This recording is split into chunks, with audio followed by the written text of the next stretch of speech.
Well, here I am down on the Taramakau River, and behind me we've got the two bridges, and one of them is over 100 years old. It's a road rail bridge, and for many years it was sufficient. We shared the road with the trains and the cars, but of course as the traffic improved and our tourism sector grew, the traffic obviously got even busier, and you could end up with severe delays either end, as people had to wait at one end or the other for the traffic to finish.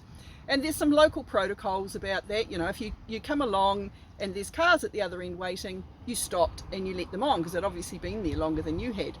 But visitors didn't understand those protocols, and you could end up sitting at one end of the road rail bridge for quite some time.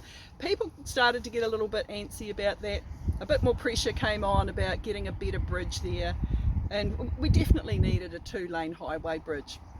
And so about 2014, as I came along and became a candidate for the National Party, which was election year, I started putting some pressure on the party, who was in government at the time. And I brought Stephen Joyce and Simon Bridges down to have a look, and they agreed that actually in this day and age, with 1 million visitors coming through here, we needed decent access across this river.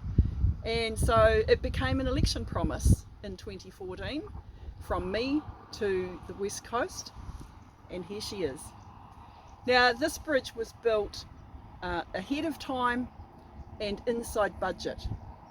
And that is, I think, a really good testament to the contractors that came along, but also to the project management team.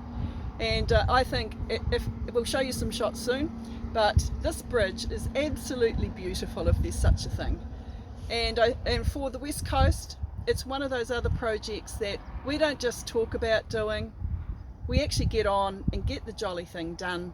And within a couple of years, we had traffic running over this from the time the contract was let. So 2014, it was an election promise. In 2017, she was open and traffic running across her, and she's gorgeous.